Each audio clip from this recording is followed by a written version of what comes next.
Hello and welcome to the Indie Author Podcast. Today, my guest is Jerri Williams. Hey, Jerri, how are you doing? Hi, thanks for having me back. I am pleased to have you back. Just to give our listeners a little bit of background on you, Jerri Williams served for 26 years as a special agent in the FBI working major economic fraud investigations. She uses her prior professional experience with scams and schemers to write crime fiction about greed. Her novels Pay to Play and Greedy Givers, both inspired by actual FBI cases, feature a female FBI agent assigned to a public corruption and fraud squad in Philadelphia. And she is also the producer and host of the true crime podcast, FBI Retired Case Files Review, where she interviews retired FBI agents about their high profile cases and careers. And we actually talked about that a little bit in episode 51, where Jerri joined me to talk about podcasting as content marketing. So I will include a link to that episode in the show notes.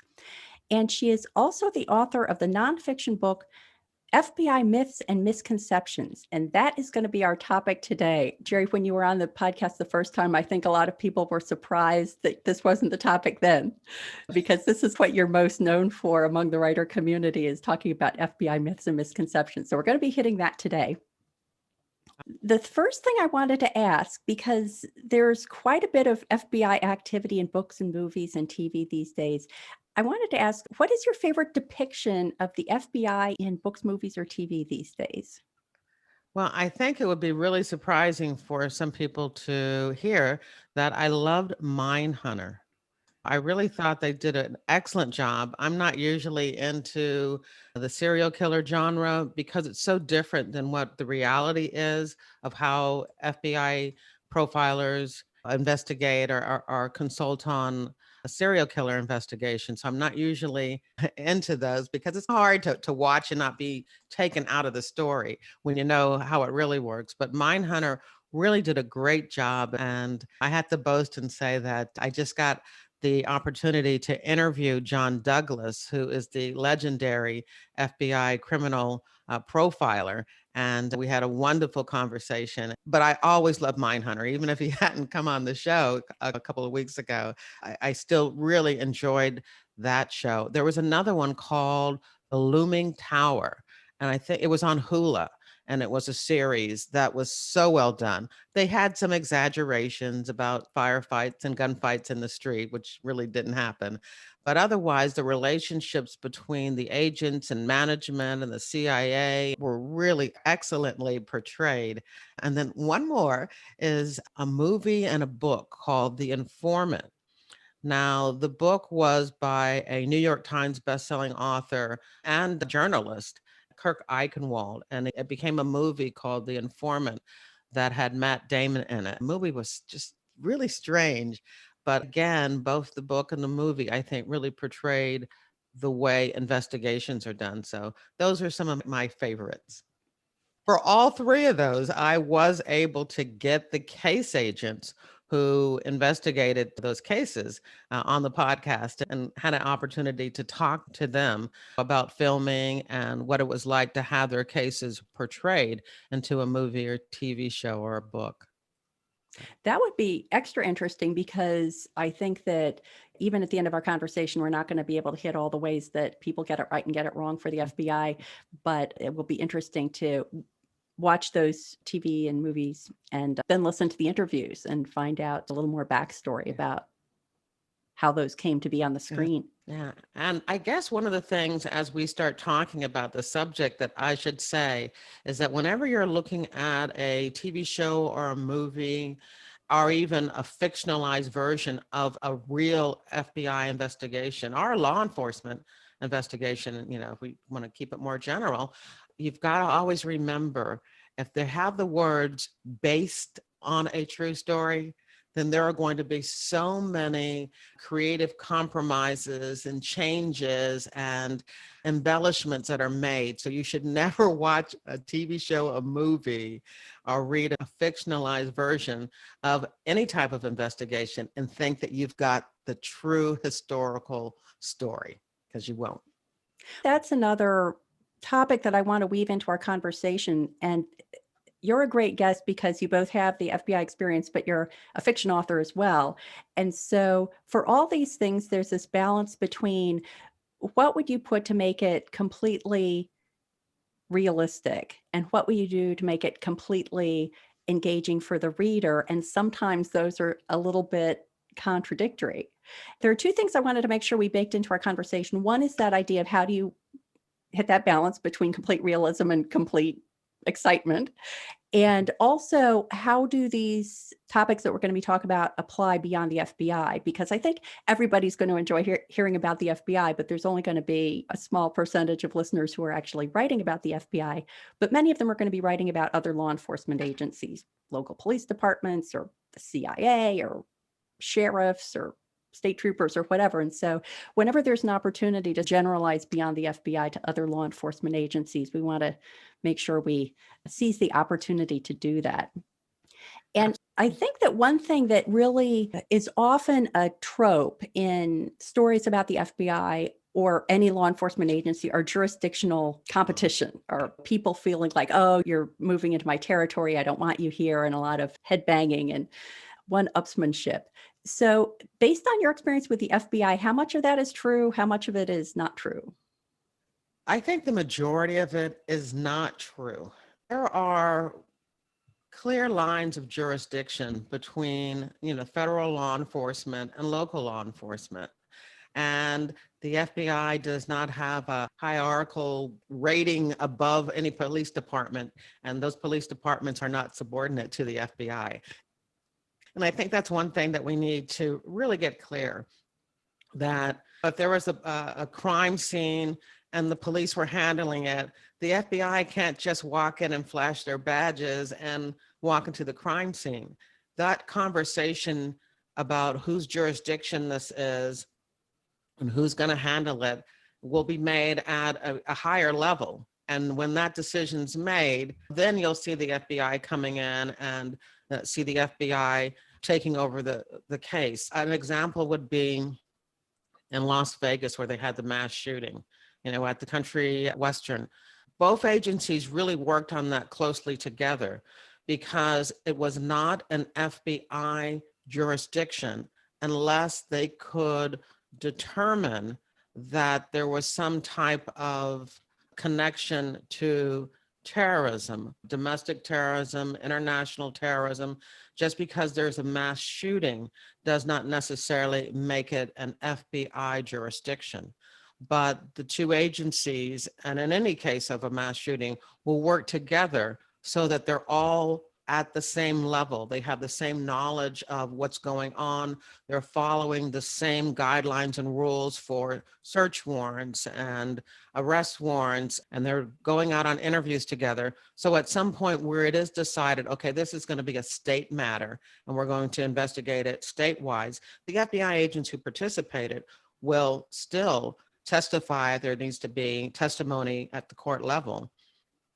But it doesn't necessarily mean that it's going to go federal and that the FBI agents will be in charge of the case.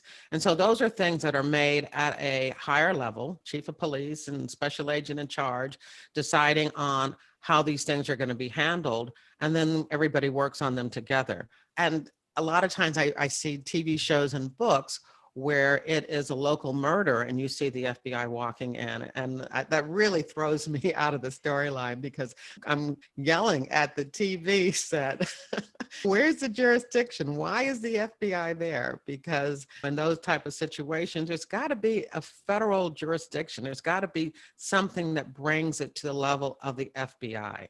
And so I think those situations where you see in TV shows and movies and in books, of course, because we're authors, where there's this fight, this tension is usually not true. Maybe between individual officers or detectives and agents, but usually that has already been figured out at a much higher level. Made me think of another question I had, which is sort of jurisdictional, but not involving other law enforcement agencies. As pre-work for this conversation, I watched an episode of the TV show FBI, and the episode was called Clean Slate. I think it was the most recent episode available to stream. And it was about this couple whose little girl has been kidnapped. And the FBI comes in and they're offering to negotiate. And so the parents say, no, thank you. We don't want your help. I was like, Really? Is that realistic? Could parents in that circumstance just say, no, we don't want any law enforcement involvement. We're going to handle this ourselves? They could do that on their own and just not share with us the information that they're getting. If that's the case, we need their cooperation. So would the FBI just stop investigating and trying to find this little girl? No, they would not. But the parents do not have to cooperate. And so that part of it, reality was true. And as you saw on the TV show, the FBI didn't just walk away. They did continue. And they did keep suggesting to the parents that it's not going to turn out well without law enforcement assistance. So it's a yes and a no. The parents do not have to cooperate. They do not have to provide any information. They don't have to tell them about any contact between them and the kidnappers. But that doesn't mean that the FBI wouldn't continue trying to assist in this matter. And I think that's one of the jurisdictional issues, again, where you say, hey, wait a minute. Because even if the FBI was participating, because even though it's a local kidnapping, there's no proof that this child has been taken across state line, the FBI has now jurisdiction that makes that assumption so that they can get into a case early and not have to come in at the very end or at a point weeks later when it was determined that the child was taken across state line and there's true jurisdiction. We can get into the case early. But where were the police? This is still a local police matter. And so in that situation, even if the FBI was participating, which most local departments would want us to because of our resources and our ability to get things done, they would want our assistance to check on leads. Maybe the suspects are from out of town. We don't even have to dispatch agents. We can just ask our agents all around the country to assist in this investigation. And so in most cases, local law enforcement is absolutely interested in us assisting on these type of investigations, but it would always still be the local police participating at least at the same level with the FBI in these matters. One of the things that I think really, when I'm watching the show, the FBI really does work very well with our local police departments. But there are some police departments like New York and LA and Chicago and the Washington Metropolitan Police Departments that are huge. And if they do need the assistance of the FBI, we're right there. But they would not allow, that's not even the right word, but that there would be no reason for something to happen in New York City that you're not going to have New York City Police Department respond to. And so I really wish they would use that more in the storyline. That would help make it easier to watch without pointing something out all the time, because every FBI office has a task force of local, state, and other federal agencies on a variety of violations that they work. And so a kidnapping would be worked off of a violent crime squad or a reactive squad, as we used to call it. And on that squad would be sitting every day, coming to work, police officers, police detectives from that particular city. They would be part of the FBI's task force. Every office has this. And so what gives us the ability to move quickly and to get things done is because we've already partnered up with these different law enforcement agencies.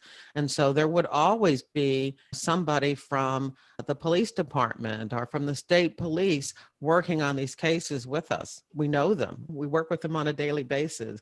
And so that's something I really wish they would bring more into the show. It's a good show. There's lots of young boys and girls and young adults that have been introduced to the FBI who want to become FBI agents because of that show, and I recognize that. And so there are just a little tweaks in there that would be quite helpful in making it a little bit more realistic and not taking away any of the entertainment value. And so I really like that show. People think I don't like the show FBI and CBS. I do like it. I think it is a wonderful avenue for people to get an idea what the FBI does. It's a wonderful PR campaign for us, for the FBI to show what we do. But there are a number of things in there that are cliches and misconceptions, and this would be one of them. The local police would be absolutely actively involved in this investigation with the FBI. And in most cases, the case will be tried in state court, not federal. One thing that I thought was interesting that felt real to me, and please comment on it, is that the head guy, Jubal, is in the headquarters somewhere. When an assignment comes in, he's not the one running out. He's just always on his earphones calling people and telling them what to do. That felt realistic to me. Is that true?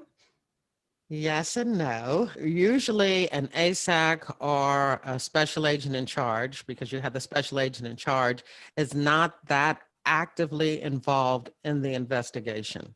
They want to know what's going on. They definitely want to keep abreast of the progress in the investigation, but it really is usually the case agent and the supervisor that are coordinating boots on the ground, the street level investigation. Usually your management level is not that active, and that's because they're running the whole office.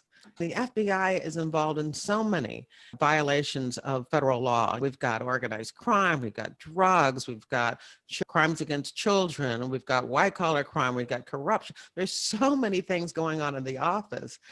Special agent in charge or an assistant special agent in charge, who is Jubal, just is not going to be able to spend all of their time working and assisting and giving directions and instructions to case agents on investigations. Case agents, and this is true, I believe, also for our local police, the detectives and the special agents working cases really have a lot of autonomy. They're the ones really making those day-to-day decisions. They're the ones figuring out who they need to speak to, or if there's a search that needs to be done. It really is at that level, at the case agent, special agent, case agent level, and at the detective level. Of course, you're going to let your supervisors and upper management know what's going on, but you're really the one that has the pulse of what's going on in your case and what needs to be done. It really is not a situation where someone is telling you what to do like that. But Jubal has to have a role in the show. And it's a wonderful role, but no, that is not how it would go. I do think that sometimes TVs and movies and books miss an opportunity to introduce something that initially might seem problematic, like let's not have the entire 24 people in the New York office all working on the same thing. Let's have it be a smaller group, and that's going to be interesting in a different way. I'm sorry I'm beating up on the clean slate episode of FBI, but it's the most immediate example I have at the moment is that there was a part where the little girl's being held somewhere and they find a picture that shows some of the background of the room. And they say, oh, fortunately, we have a database of pictures of all the hotel rooms in the area, and we'll just run the picture that we've gotten of the little girl against this database. And 7 seconds later, they know what hotel she's in and, in fact, what room she's in.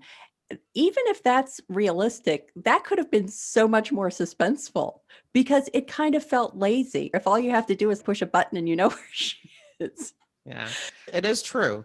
I mean, there is a database, and also in situations where you have a picture where you can see the background clearly, we can actually send those out to hotels and resorts around the world to see if anybody recognizes it. So that is definitely something that we do.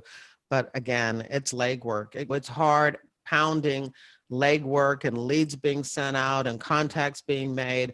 And of course, TV show, and I do recognize this. I actually had somebody email me saying that she thought that we beat up on TV shows and movies too much on my podcast. Come on, they only have 45, 42 minutes to do everything because of the commercials.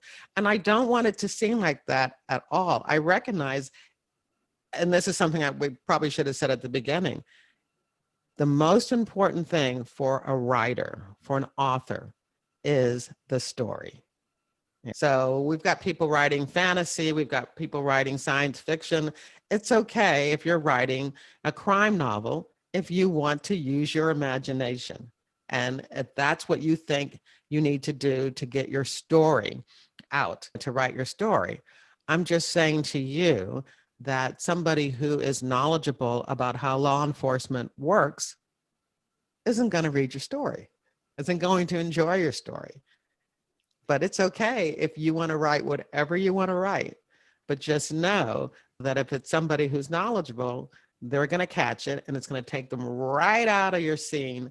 And they're going to just start thinking, did this person do any homework? But it's okay if you want to write whatever you want to write. And it's interesting to think that even something that could be true can take a person out of the story. So, for example, in the case of the episode we're talking about, they had all this information about the hotel rooms in a database. So all the computer guy had to do was scan the other picture they had, and pretty soon the answer popped up. Even if that were true, it took me out of the story because I spent a little bit of time going, really? And so it's an interesting balance to say, if you're introducing something that is true, that is going to take people out of the story, there's probably a special way to set that up so that you're acknowledging that, yes, this might be hard to believe, but this is actually how it works. Another example I can think of from that episode is they're pursuing somebody through the woods using, I think, a drone and heat sensing technology. And I was okay with that. Again, I don't know if that's true or not, but I was like, okay, I can buy that. When you're writing your own fiction, how do you weigh that? What's real, what's not real, and how much it's going to take people out of the story regardless? I guess the best answer is beta readers.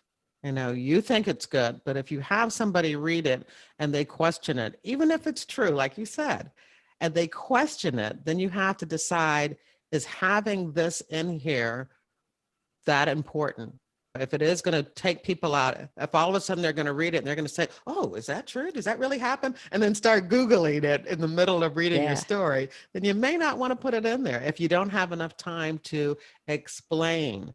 Maybe a simple line in the show that you're talking about would have been, normally this could take us weeks in order to get a hit back on identifying a room. But, we're lucky. This particular hotel room is right here and has been used before in a case. And so it's right there in the database. Now, just a quick line that makes it seem more plausible. I think what we're both saying is even the new stuff, the real stuff, because they have so much technical stuff on that show that, for me, even if it's true, it doesn't happen that fast. The facial recognition. So sometimes they can look at a person and do the facial recognition and then come back and tell us, oh, he's adopted and his parents died and he went to this group home and he ended up in trouble and he ended up in this jail cell. It was like, what? You got all of that from facial recognition? And I know they need to move the story along. They don't have a lot of time. But sometimes it takes you out of the story to have all of that happen. Can I add one thing though about the show? Since we're picking on poor FBI, they do a great job of character development. I was going to say that. I agree. Yeah, that was my impression too. Talk about that. Yeah, so I do think that they show the relationships between all of the players, all the characters, especially the people that are partnering up. We don't necessarily have partners in the FBI, which is another thing that I noted. Everybody has a case. There might be people that they enjoy going out with, but if you need somebody to go with you on an interview or surveillance, usually you just look around the room and pick somebody, a particular person. So you hang out with them, but it's not because you've been put together as a formal partnership. It's just you like the same conversations or same topics. And so you hang out together often. But yeah, but the relationships between them, the concern, the jealousies and all of that, that's real. And I really enjoy that part of the show. And that's why I continue to watch it. I don't necessarily watch it on Tuesdays because I'm watching This Is Us, but I do watch the show and catch up with it. Again, because I think it really highlights the FBI, showcases the FBI very, very well. And I appreciate that. I really do appreciate that. Some shows about the FBI are not so kind. Yeah. I can imagine somebody finishing a season of FBI if they're thinking about what they want their career to be and thinking that might be something that they want to do themselves. In terms Yeah. of the timeline, I think it's interesting that there are shows, and I think that Law and Order, which I think is from the same guy who is doing FBI, I Yes. think Dick Wolf did both of them, Yes. is an interesting comparison because in Law and Order, there's no sense that the time of the show is the time of the elapsed events. That isn't entirely true for FBI either, but it was more a sense of you're seeing it in real time. Whereas Law and Order, it's clear that the order part takes place and then time goes by and then the law part takes place, the police part Exactly. and the courtroom part. And so you accommodate that fact that, yes, it could be days, weeks, months, who knows, between those two events, but there's no implication that it's happening immediately. And I think that could be an interesting lesson for people who are writing to say, maybe you don't have to artificially condense the timeline if you acknowledge to the reader that time has gone by. But similarly, you don't have to describe that, yes, in week 4, they filed the 7th brief. It's okay to skip over the boring parts, but acknowledge that that kind of work is going on in between. Yes, yes, absolutely. And of course, the issue with that particular TV show is that they try to do everything. And sometimes it feels like it's a day, Yeah. There's no acknowledgement that somebody went home and went to sleep and came back. And this kidnapping investigation has occurred over, a week period of time. That is something that, of course, I notice.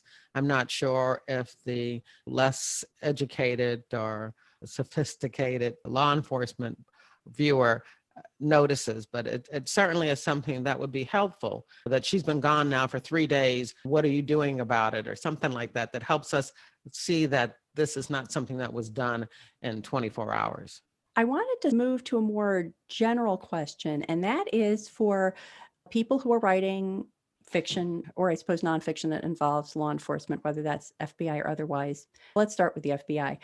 How do you recommend people approach subject matter experts when they're looking for someone who can help them with these kinds of facts?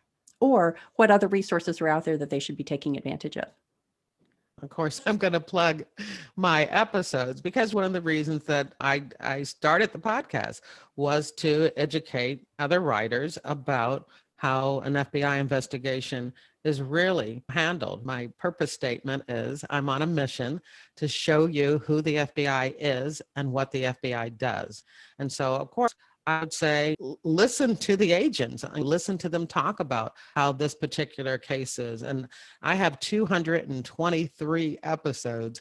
And on my website at the bottom, there's like a drop down menu in the footer. So if you just want to look at organized crime investigations, or you just want to look at serial murder investigations or crimes against children, you can just go to that drop down menu. It will tell you all those episodes under that particular category.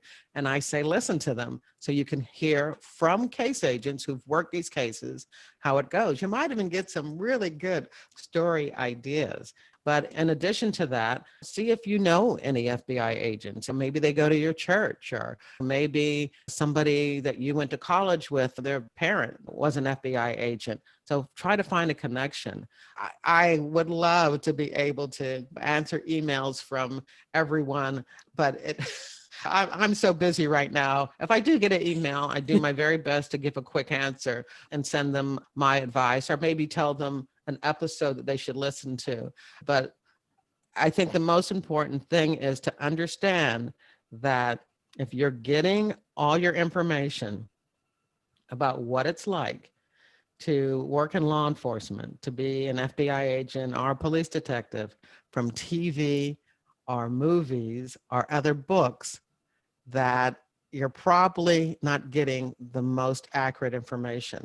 And there are 2 individuals that I know very well that have podcasts and websites that concentrate on getting the policing right. You got the writer's detective, and then you have cops and writers. Those are two things you can look up, and those individuals are very, very helpful, and they have mechanisms in place against their Facebook groups, their podcast, and things like that, and books that will also provide you information. And so I think those are good outlets. When it comes to the FBI, I really do think, and I'm not just saying this, I don't make any money off my podcast.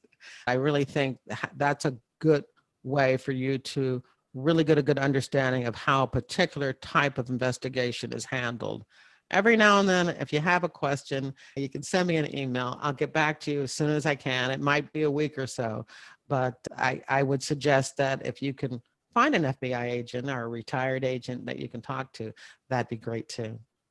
One of the things that for me that I think when people reach out to me is if they haven't read my book, then it really bothers me when they ask questions about the FBI or ask me to utilize my time to talk about the FBI. And I think that would be the same case for the other individuals that I've mentioned who have spent their time to create resources and materials, that you do at least take the time to read those before reaching out and asking for additional information.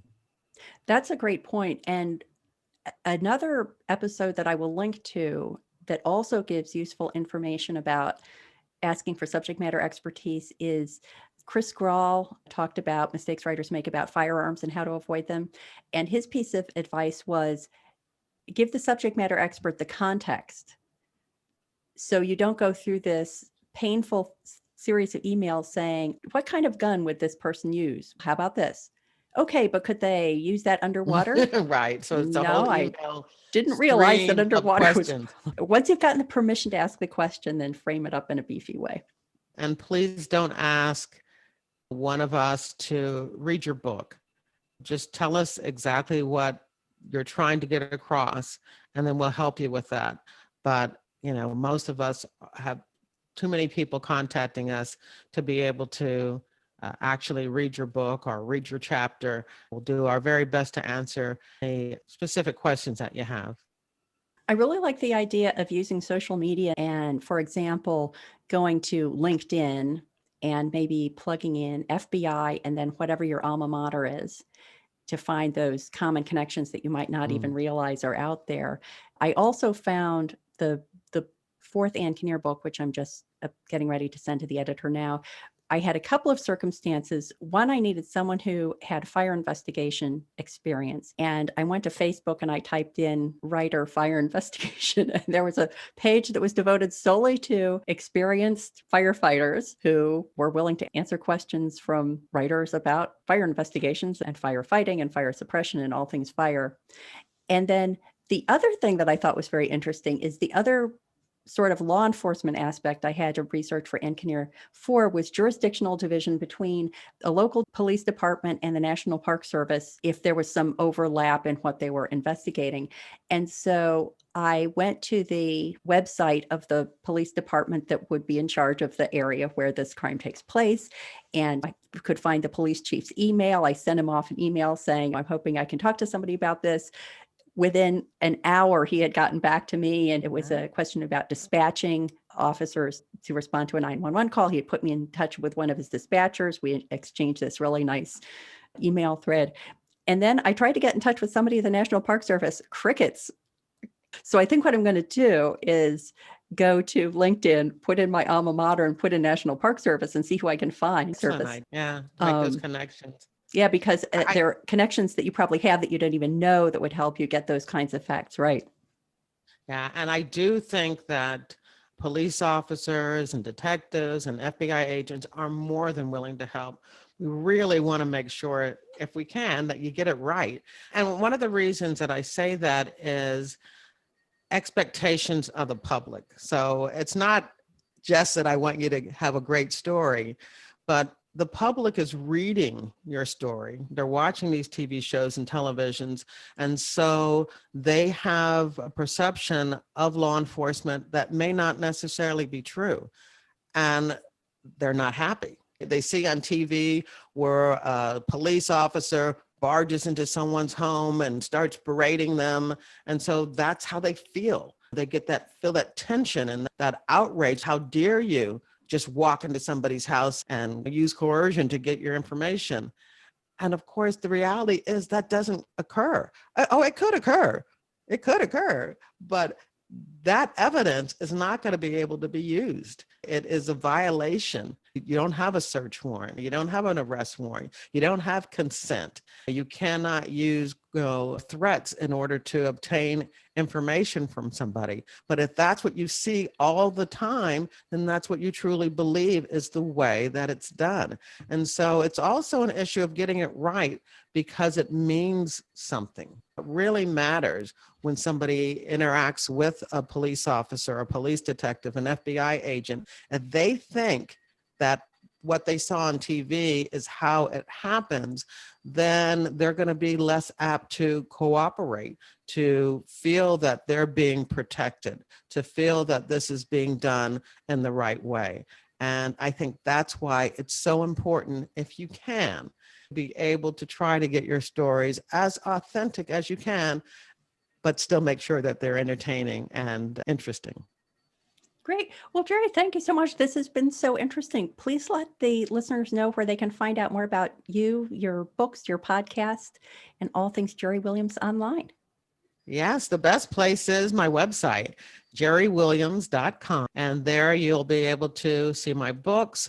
You'll be able to see my podcast episodes. And we didn't really talk about this a lot, but also my blogs. I do a lot of blogs on different TV shows and movies where I do a review of what they get wrong and what they get right. I actually blogged every single episode of the first season of FBI. In addition to the book and the podcast, I'm very excited that I've gone Hollywood, that I am now an actual consultant on 2 TV shows that are going to be coming on TV, hopefully later this year in the fall or in 2022. And so I'm doing my part on future shows that are going to be shown to the public and trying to get the AI right. But again, I'm just a consultant. And so they're going to make those decisions as to how they're going to portray the FBI. And can you share what those shows are? No, unfortunately, Oh, I no. can't. But I'm under contract with one that's going to be on the FX network, which is Disney. So I have a contract with Disney. The other one's going to be on HBO Max. So I have a contract with Warner Brothers and Bad Robot for that one. But as far as what they're about, I can't say anything. When you're at the point where you can share that information, let me know, and I will add that to the notes for the podcast. So followers and future listeners will be able to find out what those are. Absolutely. I can't wait because they're fantastic shows. I'm very excited about them. Very cool. Yes. Maybe we can find another reason for me to come on because I certainly enjoy talking to you and I certainly enjoy listening to your podcast every week. Thank you so much. Thank you.